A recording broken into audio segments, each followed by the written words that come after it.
We made a significant misjudgment and we made a mistake, is what the news post is saying that Jagex recently uploaded about the Hero Pass. And I am here to criticize Jagex whenever they do something wrong, but I'm also here to give Jagex kudos for whenever they do something right.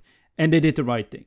They've admitted they messed up. They've admitted that they frustrated and alienated people in the community, that they've been told that this is just a pay-to-win thing, and that the gameplay buffs should never been included into this pass, that it's way too grindy, and they listened. They didn't just listen to a few things, they listened to everything. And I feel like we need to give respect where respect is due. Look, people will always be skeptical about this. People will say this should have never made it in the game. But the reality of modern gaming is that a battle pass system or any monetary system will be introduced into video games one way or another, and it's not something the content developers are about, and it's something that I had to discuss in my previous video as well in the comment section, but I will say it in the video straight away now, is the reality of modern gaming is that the higher up, so the suits, the people that own it, literally go to the leadership team of whatever game it is and be like, hey, look, we want to have this type of system in our game, we want to get this amount of profit from it, make sure it works, good luck, have fun. And if you don't believe me how that works, I talk to people that work in the game industry, and no, I'm not talking about the Jagex people, but that work at EA or Ubisoft or other big companies, and it's probably no different at Jagex, where they literally get a task and it's literally like that. Like, there's no difference to what I just said. That's what happens. But they introduced a system, they made a mistake with it,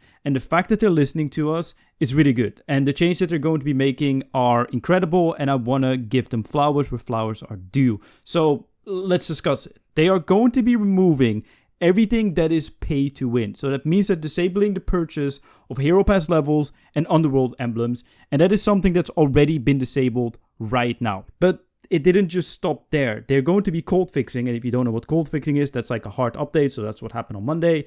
The content buffs, they will be fully removed, I would assume, on Monday. Hero Pass XP buffs will be removed out of the Premier Reward track and will be available to all the members on the regular track and will only be available and earnable through gameplay. The rewards will be cosmetic and consumables on the Premier Pass, so there's no real benefit to having it anymore. I do want to touch on that in a second, but we'll get into it. And the daily challenge system will be reinstated in full. So the previous daily challenge system that we had, completely separate, no tie-in to Hero Pass, will be reinstated. You will be able to get your experience just like how you used to. So there's hope for my 120 fishing grind.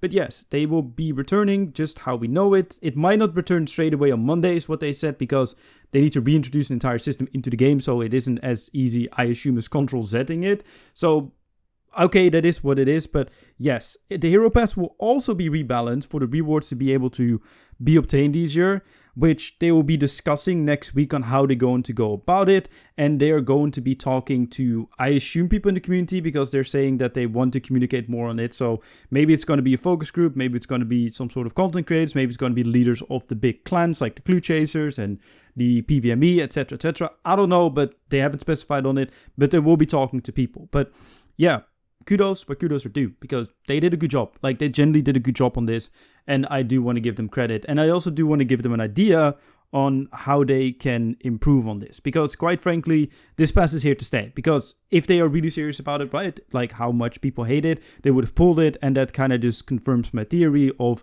the higher ups probably told, look, we need the system in the game, and that's it, right? But onto the Premier path and the non-Premier path.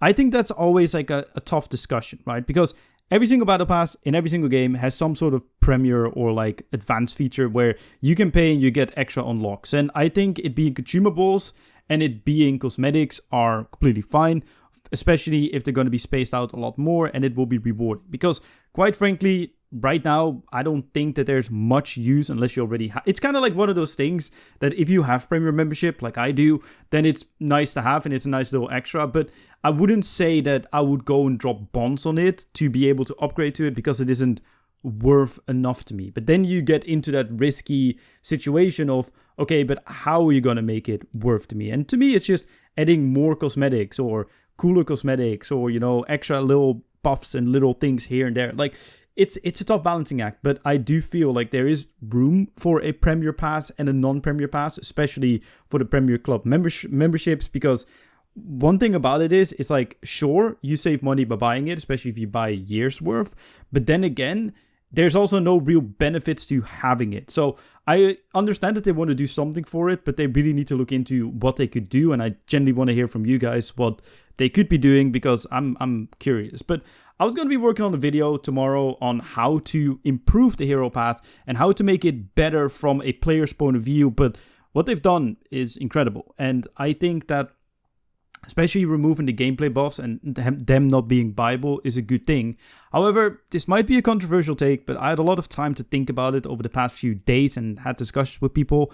I do think there is room for certain content buffs if they make sense. Because let's take Jagex's word with this, right? Because I think to a certain extent, we can take their word, especially with what they've shown over the last year.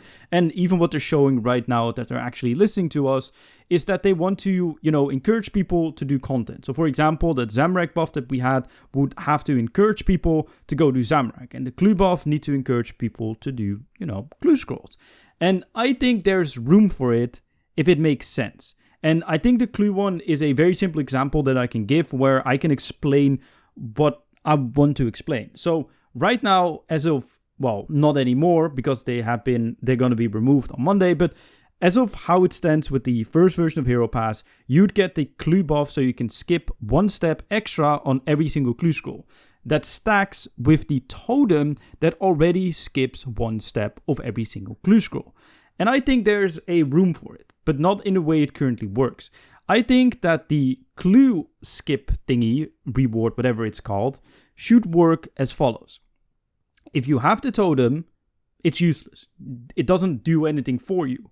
But if you don't have the totem, it will kind of give you a taste or a feeler of what it is like to do clue scrolls with the totem. And then the game should then encourage you, once you're running out of charges, or just in general, have like one of those information icons next to it and be like, do you want this as a permanent unlock? Try Big Game Hunter, and I think it's agility and a quest, to be able to unlock the totems of treasures. Because then you don't only encourage people to do clue scrolls with the buff, you also encourage them to do other content in the game. And maybe you can make it so that if you used up all your charges and you've done that, you get a little buff in Big Game Hunter as well to be able to get your totem pieces. I think that's a very good way to encourage people to try that content and try something new without just fully devaluing it. And of course, there will be people like, oh yeah, but I had to do this grind to be able to get this unlock. Sure, but you have it forever. They only have it for 3 months, and they only have a set amount of charges. And I think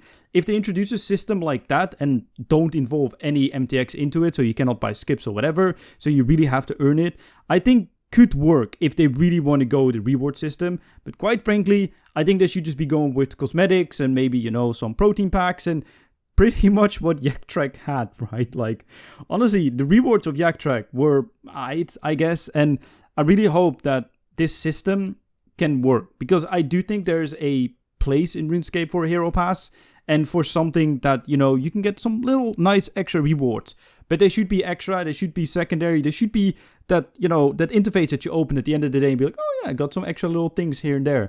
And not something that you constantly need to be busy with. But yeah, that's just an idea that I had, and that's just my opinion. And as I said, credits where credits are due, Jagex did good. And yeah, Hero Pass is still nowhere near what it should be, but this is a way better baseline to begin with than what they did. So yeah, hope you guys enjoyed. Leave a like, subscribe if you're new. I'm live on Twitch every single day at 7 p.m. European.